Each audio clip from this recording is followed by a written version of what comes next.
আসসালামু আলাইকুম। আমি ডাক্তার তৌসিক হাসান ইমরান। আজ আমি আপনাদের সামনে আলোচনা করব খুবই গুরুত্বপূর্ণ একটি বিষয় নিয়ে। শিশুদের কথা শেখার প্রক্রিয়া ও করণীয়। বিষয়গুলো নিয়ে অনেক বাবা-মায়ের দুশ্চিন্তা থাকে। আমার বাচ্চা এখনো তেমন কথা বলতে পারে না।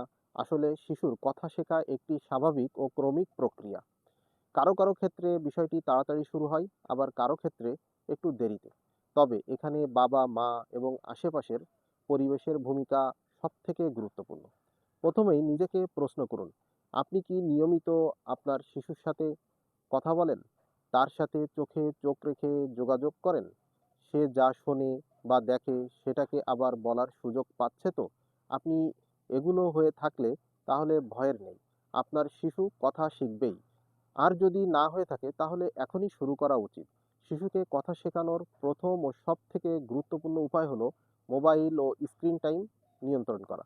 ২ বছর বয়স পর্যন্ত শিশুর হাতে মোবাইল, ট্যাব বা টিভি দেওয়া যাবে না। বিশেষ করে খাওয়ার সময় স্ক্রিনে অভ্যস্ত করা যাবে না। ২ বছরের পরও যতটা সম্ভব স্ক্রিন টাইম এড়িয়ে চলা উচিত। কারণ মোবাইল শিশুর মস্তিষ্ককে একমুখী করে ফেলে এবং ইন্টারেকশন কমিয়ে দেয়। দ্বিতীয়ত, শিশুর সাথে চোখে চোখ রেখে কথা বলুন। শিশুর লেভেলে নেমে আসুন, ধীরে ও স্পষ্টভাবে কথা বলুন। একই শব্দ বারবার ব্যবহার করুন, যেমন পানি, পানি। এতে শব্দগুলো শিশুর কানে পরিষ্কারভাবে যাবে এবং মনে গেঁথে যাবে। তৃতীয়ত, কথা বলার সময় আপনার ঠোঁট ও মুখের নড়াচড়া শিশুকে দেখান। শিশু মূলত অনুকরণ করেই কথা বলা শেখে। ঠোঁট, জিহ্বা ও মুখের নড়াচড়া নকল করতে করতেই তার ভাষা তৈরি হয়। চতুর্থত, মুখ ও গালের আলতো ম্যাসেজ করুন। শিশুর গাল, ঠোঁট ও থুতনিতে হালকা ম্যাসেজ করলে মুখের পেশি আরো নমনীয় হয়। দাঁত মাজার সময় বা জিহ্বা পরিষ্কার করার সময় ভিতরের গালে থাকা ম্যাসেজ স্পিচ ডেভেলপমেন্টে সহায়ক ভূমিকা পালন করে। পঞ্চমত, শিশুর দুষ্টুমি সাউন্ডে উৎসাহ দিন।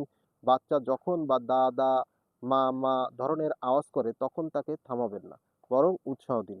এগুলোই তার ভাষা শেখার প্রথম ধাপ। ষষ্ঠত, ছড়া, গান ও বইয়ের ব্যবহার করুন। প্রতিদিন ছড়া বলুন, গান শোনান। ৩ মাস বয়স থেকেই বই পড়া শোনানো যায়। ৬ মাসে শিশু হাত দিয়ে বই ধরতে পারলে ছবি সমৃদ্ধ বই এনে দিন। এতে শব্দভাণ্ডার বাড়ে এবং ভাষার প্রতি আগ্রহ তৈরি হয়।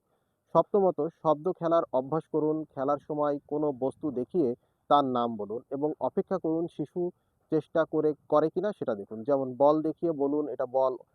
তারপর আমরা আরেকটা বলি, উত্তরের অভ্যাস তৈরি করুন। ১ বছর বয়সের পর শিশুরা ধীরে ধীরে হা না বুঝতে শেখে। ২ বছরের কাছাকাছি এলে ছোট বাক্যে উত্তর দেওয়ার চেষ্টা করে। তাই সহজ প্রশ্ন করুন, পানি চাই, বল আনবো। একসাথে অনেক প্রশ্ন করবেন না। ধৈর্য ধরুন। নবমত, বহু ভাষা শেখানো সম্ভব হলেও শিশুর সক্ষমতা বুঝে সিদ্ধান্ত নিন। কেউ সহজে ২ থেকে ৩টি ভাষা শিখতে পারে, আবার কারোর জন্য কষ্টকর হয়। ইংরেজি কার্টুন তখনই দেখাবেন যখন আপনি নিজে বুঝতে পারবেন এবং শিশুকে বুঝিয়ে দিতে পারবেন। ১০ নম্বরে আমরা বলতে পারি সবথেকে গুরুত্বপূর্ণ বিষয় হলো ধৈর্য ধরা।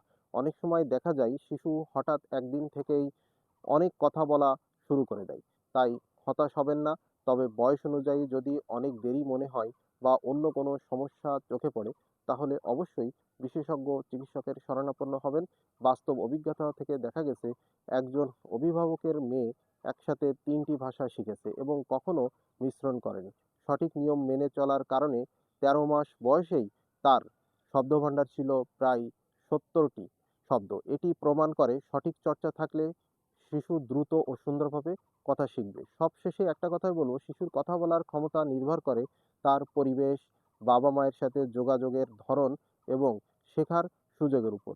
তাই শিশুর সাথে বেশি বেশি করে কথা বলুন, তাকে উৎসাহ দিন এবং ধৈর্য ধরুন। ইনশাআল্লাহ আপনার শিশু খুব সুন্দরভাবে কথা বলতে শিখবে। আশা করি আমার আজকের এই আলোচনা থেকে আপনারা উপকৃত হবেন। সবাই ভালো থাকবেন। আসসালামু আলাইকুম ওয়া রাহমাতুল্লাহ।